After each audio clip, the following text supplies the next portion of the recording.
Sejam todos bem-vindos ao canal Companheiros da Luz. Leitura do livro Ação e Reação. Coleção A Vida no Mundo Espiritual, obra do Espírito André Luiz, por Chico Xavier. Iniciemos então a leitura do capítulo 13. Débito estacionário. Prosseguimos administrando fraterno auxílio ao lar de Marina, incluindo a assistência ao companheiro que o nosocômio ainda acolhia, encontrando excelentes oportunidades de estudo e observação.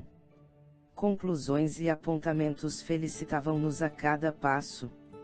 Tarefas e excursões cobriam-se de êxito desejável, quando, certa noite, no parlatório, foi Silas procurado por um companheiro aflito, que avisou atencioso: assistente, nossa irmã Poliana parece vergar, em definitivo, ao peso da imensa prova.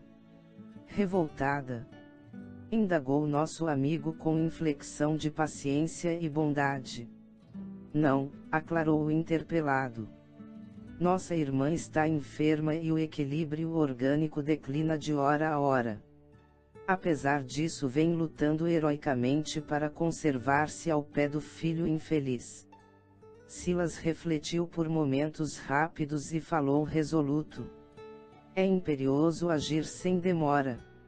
E, qual acontecerá em circunstâncias anteriores, utilizamos a volitação para lograr mais tempo. Há breves minutos achávamo-nos em paisagem rural pobre e triste. Num casebre, totalmente exposto à ventania noturna, infortunada mulher jazia enrolada em farrapos, numa esteira de palha ao rés do solo, e a poucos metros, mísero anão paralítico exibia o semblante alvar. Reconhecia-se-lhe, de pronto, a idiotia completa, sob a vigilância da enferma desditosa, que o fitava entre a aflição e o desencanto. Abarcando-os com o olhar, nosso condutor informou solícito: temos aqui nossa irmã Poliana e Sabino, o filho desventurado que o poder celeste lhe confiou. Espiritualmente, são ambos tutelados da mansão, em pedregoso caminho de reajuste. Entretanto, o generoso amigo parecia mais interessado na assistência prática que na obra informativa. Inclinando-se, atento, para a desventurada mulher, auscultou-lhe o tórax, explicando algo inquieto. Caso urgente. E, convidados ao concurso imediato, associamo-nos à minuciosa pesquisa, observando que o coração da enferma apresentava alarmante arritmia, figurando-se-nos agitado prisioneiro a emaranhar-se nas artérias estreitadas em estranhas calcificações. Examinando aquele atormentado quadro circulatório, o assistente informou: os vasos enfraquecidos do miocárdio ameaçam ruptura próxima, porquanto a doente se encontra na tensão de angústia extrema. A parada súbita do órgão central pode ocorrer de um instante para outro. Assim dizendo, relanceou o olhar sobre o homem-criança, estirado a 2 passos, e acrescentou: entretanto, Poliana precisa mais tempo no corpo, de vez que o filho não lhe dispensa os cuidados. Acham-se não apenas jungidos à mesma prova, mas imanizados ao mesmo clima fluídico, reciprocamente alimentados pelas forças que exteriorizam, no campo da afinidade pura. Dessa maneira, a desencarnação da genitora repercutiria mortalmente sobre o filho, cuja existência, no estágio de segregação em que se encontra, gravita invariável, em derredor da carícia materna. Aflitiva expectação caiu sobre nós. Silas como que buscava, na choça desguarnecida de tudo, algo que pudesse funcionar à maneira de socorro. Todavia, somente velho cântaro ali guardava pequena porção d'água. O assistente comunicou-nos que a enferma reclamava medicação imediata, considerando, porém, que naquela hora da noite não era fácil trazer algum companheiro encarnado ao sítio deserto, nem dispunhamos, ali, de recursos quaisquer. Ainda assim, vimos-lo aplicar-lhe passes à glote, com desvelada atenção. Logo após, administrou recursos fluídicos à linfa pura. Compreendemos que Silas ativará a sede na doente, constrangendo-a a servir-se da água simples então convertida em líquido medicamentoso. Despendendo enorme esforço, Poliana abandonou o leito e buscou o pote humilde. Após beber ligeiros goles, acerenou as próprias ânsias, qual se houvera sorvido valiosa poção calmante. As preocupações obcecantes da hora em curso se deram lugar à bonança de espírito. Foi assim que o diretor de nossa excursão, acariciando-lhe a testa, pendida nos mulambos a se agregarem por travesseiro, transmitia-lhe forças revigorantes. Decorridos alguns minutos, Poliana mostrava-se plenamente fora do vaso físico, mas sem a necessária lucidez espiritual para identificar-nos a presença. Contudo, subordinada ao comando magnético de Silas, ergueu-se automaticamente. Enlaçada por ele e seguidos ambos por nós, demandamos bosque vizinho. Longe de perceber-se sob a assistência carinhosa de que era objeto, a enferma ausente do corpo de carne, como num sonho consolador, foi convenientemente acomodada por Silas no tapete de relva macia, sentindo-se calma e leve. Finda essa operação, o assistente convocou-nos à prece, e levantando o olhar para o firmamento fascante de estrelas, rogou compungidamente: Pai de infinita bondade, tu que dás provimento às necessidades do verme aparentemente esquecido no ventre do solo, que vestes a flor anônima, perfumando-lhe a contextura, muitas vezes sobre a lama do pântano, desce compassivo olhar sobre nós, que nos tresmalhamos à distância de teu amor. Em particular, Pai justo, compadece-te de nossa Poliana, vencida. Ela não é mais, Senhor, a mulher sequiosa de aventura e de ouro, disposta a lançar lodo e treva no caminho dos semelhantes, mas sim pobre mãe fatigada, reclamando novas forças para a renúncia.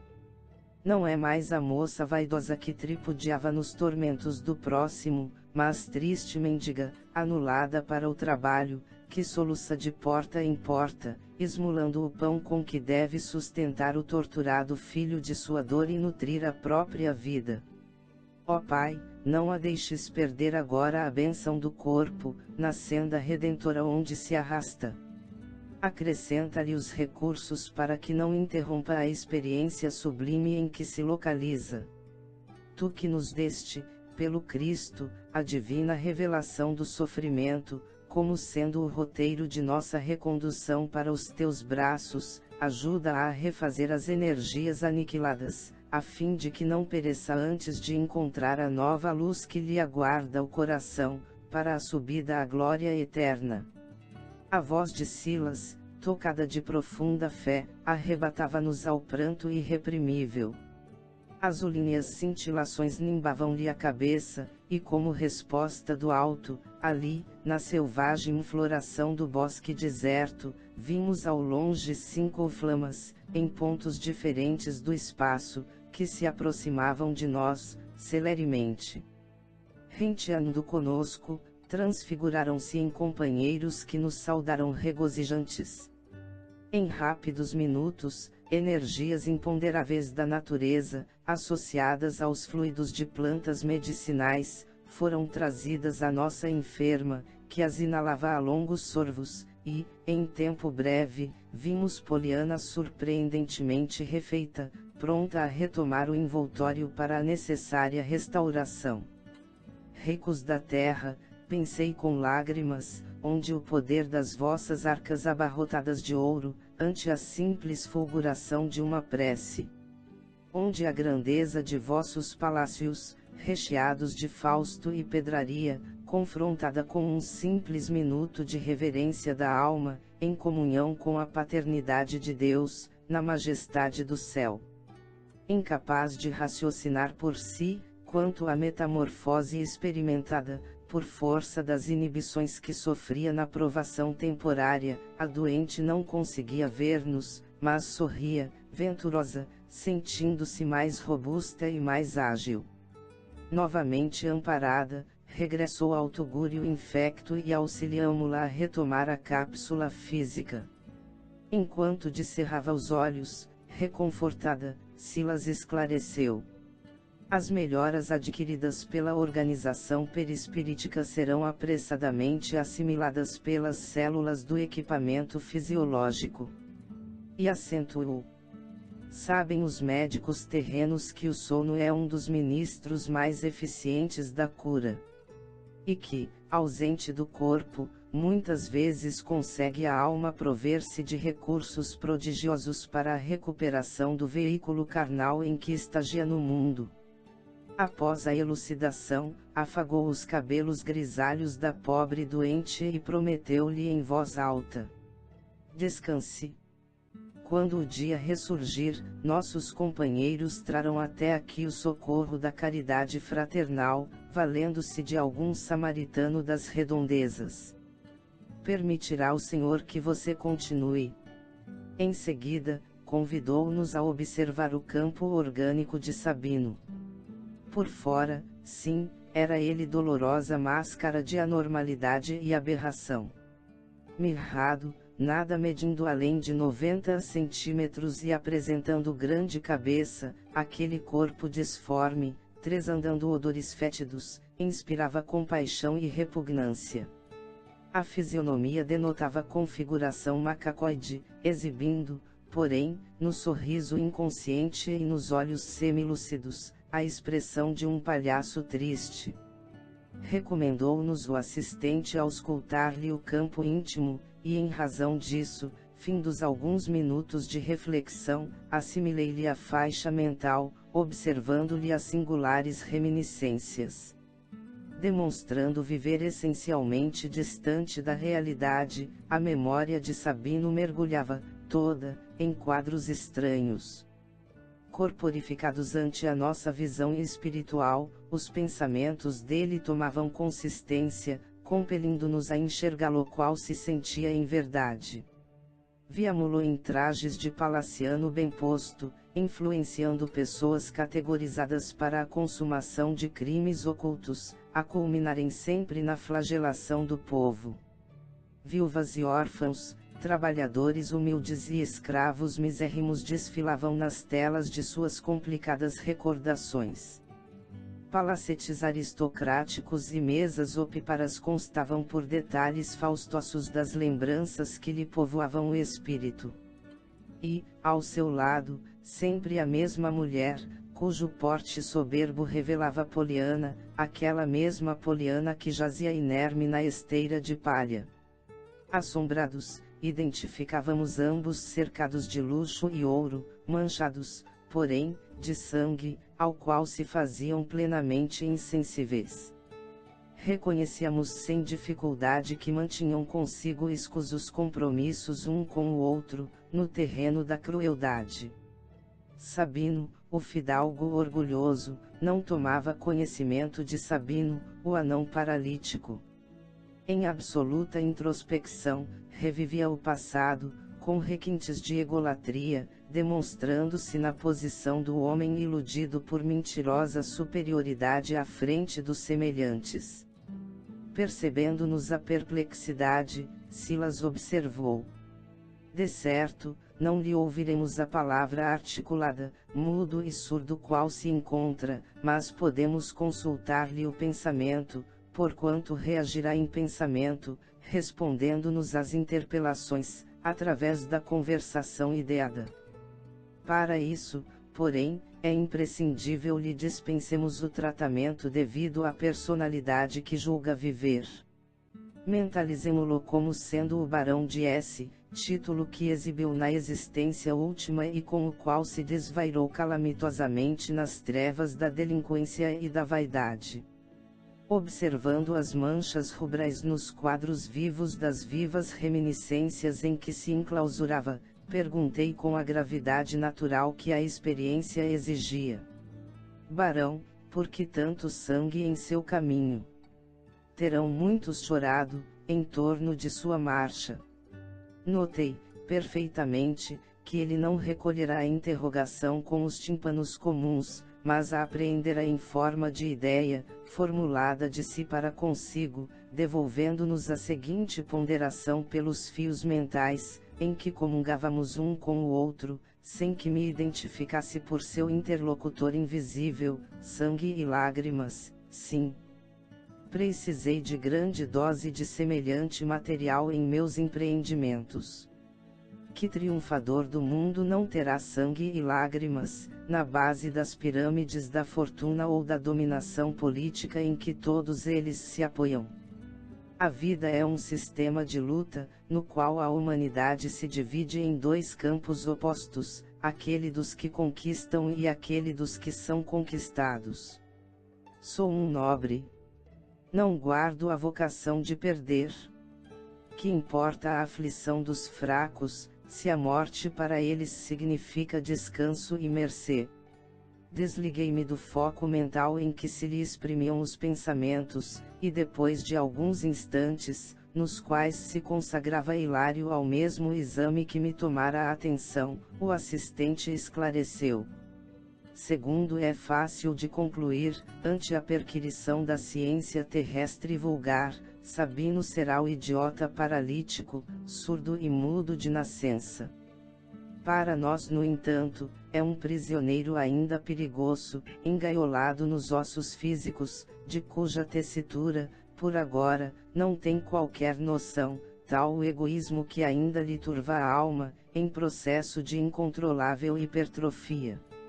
A sede da posse ignóbil e o orgulho virulento perverterão-lhe a vida íntima, fixando-o em pavoroso labirinto de sinistros enganos, que resultam para ele em completa alienação mental no tempo, de vez que o relógio avança na contagem dos dias, enquanto se mantém parado nas reminiscências em que se supõe dominador na terra, vivendo o pesadelo criado por si próprio. Diante dos problemas que o estudo suscitava, indagou Hilário, surpreso. Mas, onde a vantagem de semelhantes padecimentos? Silas esboçou leve expressão de tristeza e considerou. Temos sob nossa atenção lamentável débito congelado. Nosso pobre companheiro, deploravelmente tombado, praticou numerosos delitos na terra e no plano espiritual, e há mais de 1000 anos, vem sucumbindo, vaidoso e desprevenido, às garras da criminalidade. De existência a existência, não soube senão consumir os recursos do campo físico, tumultuando as paisagens sociais em que o Senhor lhe concedeu viver. Calamidades diversas, como sejam homicídios, rebeliões, extorsões, calúnias, falências, suicídios, abortos e obsessões foram por ele provocados, desde muitos séculos, porquanto nada viu à frente dos olhos senão o seu egoísmo a saciar. Entre o berço e o túmulo, é o desatino incessante, e do túmulo para o berço, é a maldade fria e inconsequente, apesar das intercessões de amigos abnegados, que o amparam em novas tentativas de regeneração e levantamento. Quase sempre inspirado nos pontos de vista de Poliana, que lhe vem sendo a companheira de múltiplas jornadas, cristalizou-se como infeliz empresário do crime, agigantando-se-lhe de tal modo o desequilíbrio na existência última, terminada no suicídio indireto através do mergulho deliberado na viciação, que não houve outro remédio para ele senão o insulamento absoluto na carne, ao nevoeiro da romagem presente, na qual o identificamos, assim, como fera enjaulada na armadura de células aviltantes. Sob a custódia da mulher que o ajudou nas quedas sucessivas, erigida agora à posição de enfermeira maternal do seu longo infortúnio. Poliana, a companheira fútil e transviada do bem, que habitualmente escolheu para si a condição de boneca do prazer delituoso, acordou, além túmulo, para as realidades da vida, antes dele. Despertou e sofreu muito, aceitando a tarefa de auxiliá-lo na recuperação em que, por certo, despenderão muito tempo ainda. No campo perispiritual do anão ensimesmado, observamos, através da sua aura verde trevosa, que todas as energias dos seus fulcros vibratórios refluíam sobre os pontos de origem, dando-nos a impressão de que Sabino estava enovelado inteiramente em si mesmo, à maneira da lagarta ilhada no casulo dela própria nascido. As perguntas que não nos foi possível sopitar, respondeu Silas com presteza. Nosso amigo, até que se amadureça em espírito para a renovação necessária, guarda a mente trabalhando em circuito fechado, isto é, pensa constantemente para si mesmo, incapaz da permuta de vibrações com os semelhantes, exceção feita com Poliana, de quem se fez satélite mudo e expectante, como parasita em fronde seivosa. Sabino é um problema de débito estacionário, porque jaz em processo de hibernação espiritual, compulsoriamente enquistado no próprio íntimo, a benefício da comunidade de espíritos desencarnados e encarnados, porquanto tão expressivos se lhe destacam os gravames de ordem material e moral que a sua presença consciente, na terra ou no espaço, provocaria perturbações e tumultos de consequências imprevisíveis. Desfruta, desse modo, uma pausa na luta, como ensaio de esquecimento, a fim de que possa, de futuro, encarar o montante dos compromissos em que se enleia, promovendo-lhe solução digna nos séculos próximos, a golpes de férrea vontade na renunciação de si mesmo.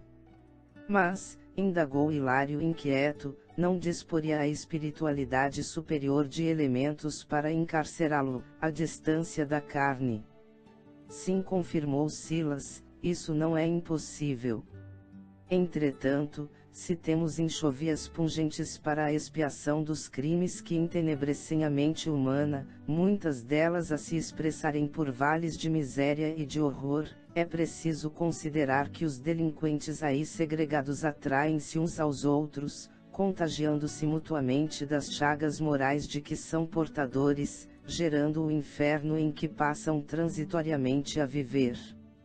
Por outro lado, contamos com muitas instituições, funcionando à semelhança de estufas, nas quais criaturas desencarnadas dormem pacificamente largos sonos, mergulhadas nos pesadelos que merecem até certo ponto, depois de efetuada a travessia do sepulcro. Em Sabino, contudo, encontramos um caso excepcional de rebeldia e delinquência sistemáticas, em cujas sombras, um dia, sentiu baquearem-se-lhe as forças. O remorso feriu-lhe o coração como a bala mortífera assalta um tigre solto. A prece fulgurou-lhe na consciência, e antes que a sua nova atitude provocasse reações e vinditas soezes, entre os que lhe seguiam os passos na rota perversa, recolheram-no à mansão, onde foi naturalmente magnetizado, caindo em hipnose de longo curso, sendo recebido mais tarde pelo carinho de Poliana, então segregada em campo de regeneração pelo sacrifício. Como vemos, tamanhas são as ligações de nosso companheiro nos planos infernais que, por mercê de Jesus, foi ele ocultado provisoriamente neste corpo monstruoso em que se faz não apenas incomunicável, mas também de algum modo irreconhecível, em favor dele próprio. É indispensável que o tempo com a bondade divina lhe amparem os problemas aflitivos e complexos. E, fitando-nos serenamente, ajuntou: compreenderão. Sim, havíamos entendido. A experiência, aos nossos olhos, era dura mas lógica, terrível mas justa. E como quem nada mais podia dar ao triste amigo, além do coração, Silas afagou-lhe a cabeça imunda e ofertou-lhe, comovido, a bênção de uma prece. Chegamos ao final deste capítulo. Não percam o próximo de número 14, Resgate Interrompido. Muito obrigado, boa reflexão, que Jesus abençoe a todos.